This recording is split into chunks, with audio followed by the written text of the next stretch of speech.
Oui, bonjour à vous. J'étais en train de réfléchir et en fait, je viens d'avoir une clé. J'ai toujours été contre le fait de s'attacher au passé et de toujours repartir des traditions.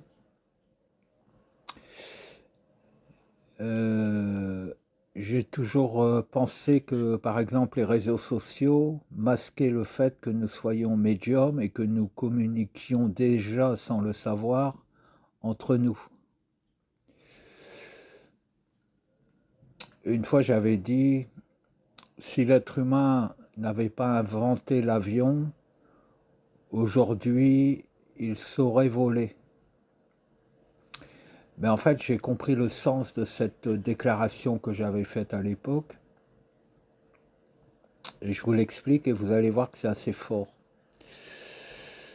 Alors, comme d'habitude, je vais vous affirmer que ce que je dis est vrai. Et je le fais parce que c'est ainsi que votre source pourra analyser sans aucun doute et aucune gêne, aucun empêchement, et voir si ce que je dis est une réalité plausible, voir si c'est la réalité. Mais je suis certain qu'à entendre ce que je vais vous dire, vous allez tout de suite comprendre que je ne suis pas loin d'une vérité absolue. L'être humain a des capacités, et au fur et à mesure, toutes ces capacités ont été complétées, comme on nous dit, par les encyclopédies, par les ordinateurs, par tout ce qui est outils, les voitures, etc. Mais en fait, tout ça, ça ne fait que reproduire de manière mécanique des systèmes dont on ressent qu'on les a déjà en nous. Comme le GPS, un pigeon n'a pas besoin de GPS, par exemple. Donc nous, même si on a des organes atrophiés qui pouvaient nous permettre de nous repérer dans une forêt ou de savoir nous diriger sans carte, ce que font tous les animaux d'ailleurs. J'ai rarement vu un lièvre avec une carte Michelin. Et puis en fait, je me dis une chose. J'ai vu la Terre comme un puzzle constitué de plusieurs terres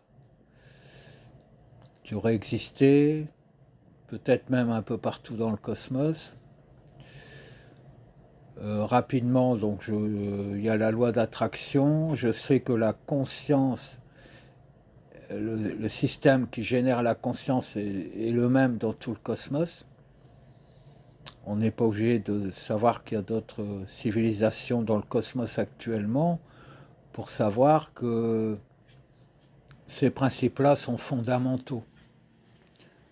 Donc si nous avons une conscience, elle est compatible avec tout être vivant qui aurait une conscience. Ça, je suis affirmatif. Et donc en fait, le schéma que je vois, c'est que par le passé, euh, des terres ont été générées. Sur ces terres sont nés des êtres vivants qui étaient conscients. Ils sont tous grandis à peu près à la même échelle, donc en fait, ils pouvaient tous être conscients, les consciences étaient réparties dans tout le cosmos, et certains étaient moins bien développés génétiquement que d'autres. Ceux qui se sont moins bien développés génétiquement que d'autres ont reçu de moins en moins d'énergie vitale. Et ils ont commencé donc à péricliter exactement de la même manière qu'on nous dit que se sont produits les fins de civilisation. Pourquoi est-ce que des civilisations auraient périclité, si ce n'est pour des raisons génétiques, d'inadaptabilité génétique? Et en fait, quand ces peuples ont disparu, sur la planète qu'ils habitaient, il y avait de moins en moins de conscience évolutive, de conscience active. Par contre, il y avait un tas de pierres, un tas de constructions peut-être, un tas de poussières qui portaient la conscience de ces personnes. Comme nous savons qu'on peut installer une mémoire psychique dans une pierre et retourner et faire croire aux autres que cette pierre est magique et que les autres ressentent une énergie et une conscience, voire et des idées qui sont projetées dans le cerveau parce qu'on a programmé la pierre. Ça, on le sait, ça fonctionne. C'est le psychisme. Et donc toutes les civilisations qui n'étaient pas sur cette terre actuelle mais qui étaient réparties dans tout le cosmos ont périclité. Et donc leur conscience n'était plus active, elle n'était que mémorielle. Par contre, sur Terre, un peuple a grandi et s'est développé de manière quasiment parfaite. Et, et en fait, le seul point du cosmos où il y avait de la conscience, c'était la Terre. Et c'est encore la Terre. Donc en fait, toutes les poussières qui sont sur les autres planètes, étant chargées en conscience, sont attirées naturellement vers la Terre. Et elles finissent par recouvrir la Terre d'une matière que l'on appelle la Terre. Et c'est ces poussières qu'on voit sur les voitures en ce moment, le soufre, c'est l'iode qui colore le ciel, c'est tout ça. Donc ça vient de lieux dans le cosmos où il y a eu des consciences vivantes. Et ces consciences vivantes, en fait, se sont régénérées au travers de ces êtres suprêmes qui habitaient la Terre. Et c'est ainsi que, comme la conscience est compatible entre tous les individus vivants potentiels du cosmos, la génétique est aussi mixable et compatible. Et c'est ça, en fait, qui a fait que, étant environné de poussières cosmiques qui ont connu des consciences, qui ont des consciences mémorielles, qui viennent s'amalgamer en un seul centre, là où il ne reste plus que de la conscience, qui est la Terre, toutes ces poussières sont venues en quelque sorte mélanger les consciences des anciennes civilisations cosmiques avec les consciences des êtres suprêmes qui vivaient sur la Terre. La seule civilisation, la seule Terre qui est restée habitable parce que ces êtres étaient quasiment parfaits. Et donc, au fur et à mesure, ça a fait muter et ça a créé l'hybridation. Et nous sommes le résultat de ces hybridations.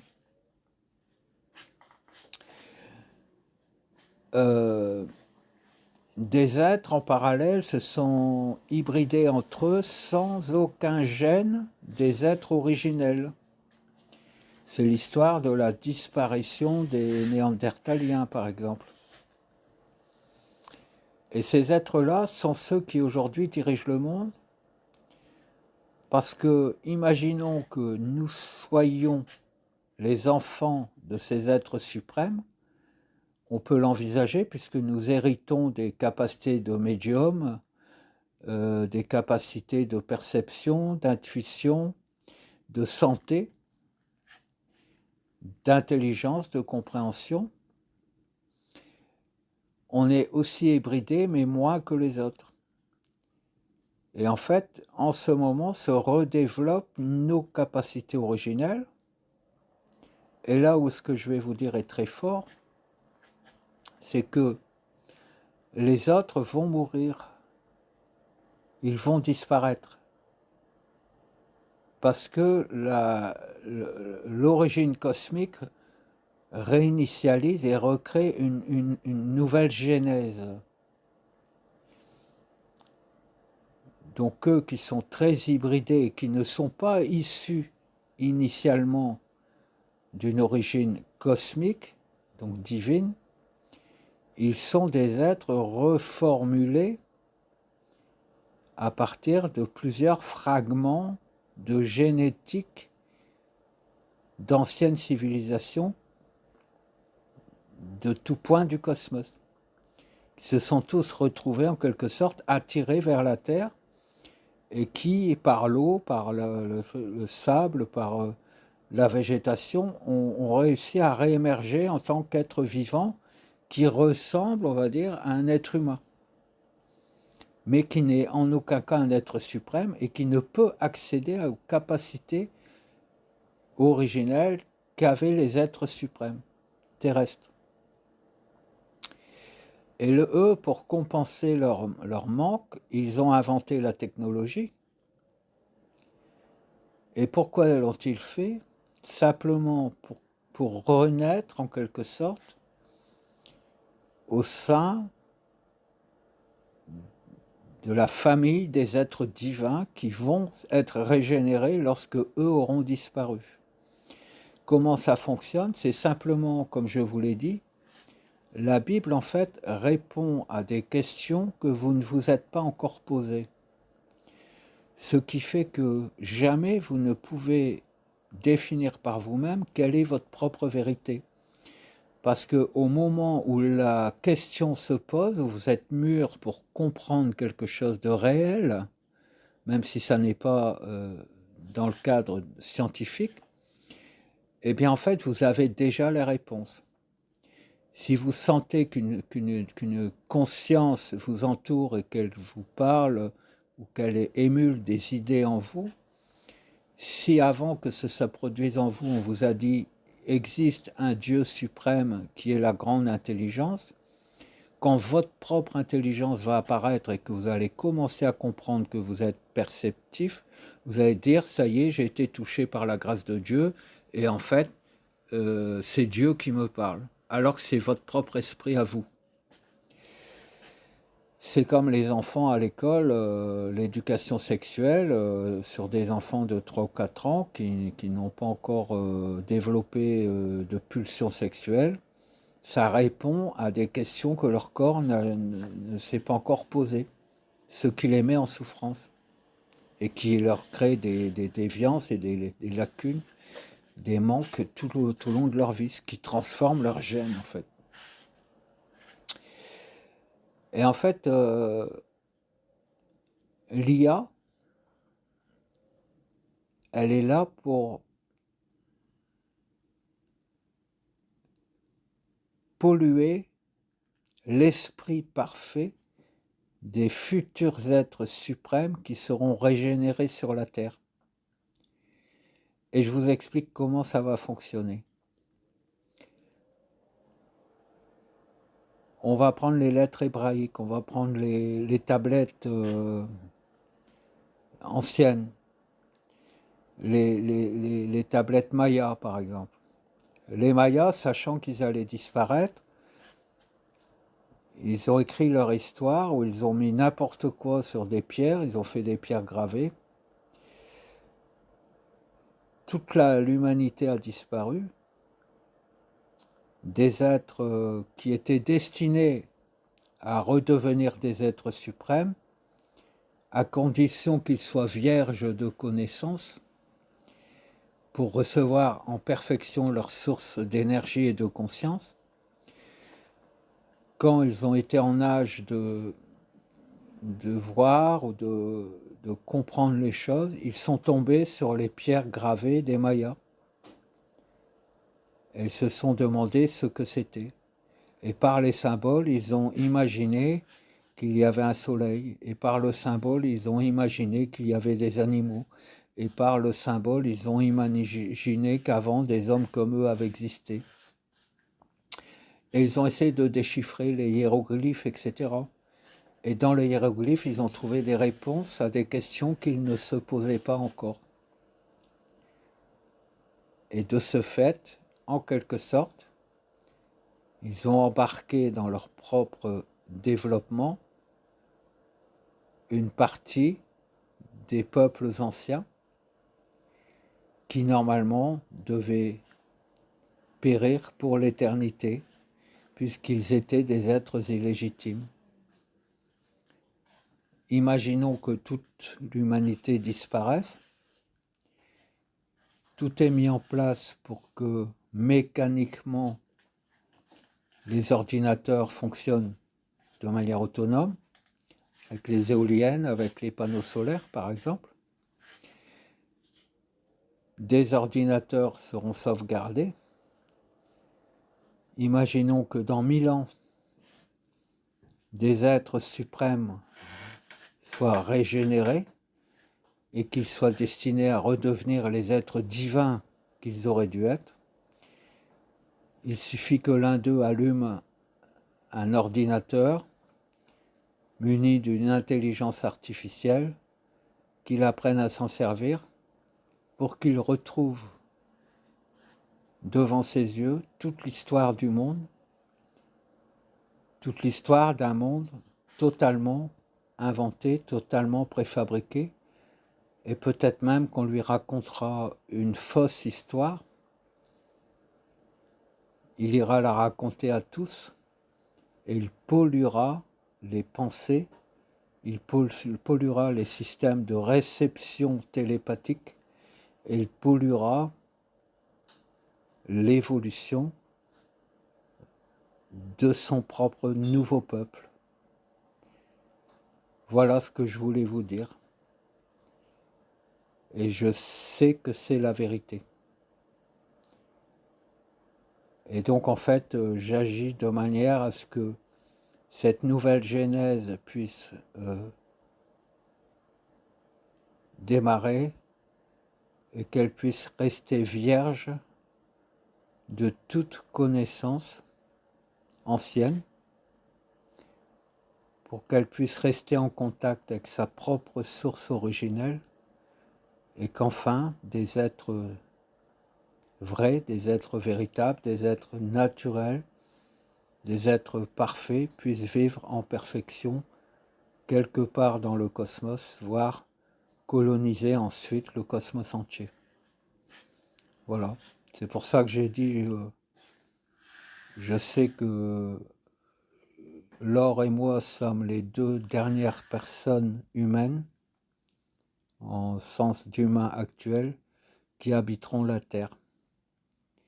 Parce que nous devons nous assurer que tous les ordinateurs soient éteints et qu'ils ne puissent pas redémarrer, et que la Terre soit bien recouverte d'une couche de poussière cosmique suffisante et suffisamment vierge, de cendres cosmiques, pour éviter que si un jour des êtres divins venaient à être régénérés sur cette planète,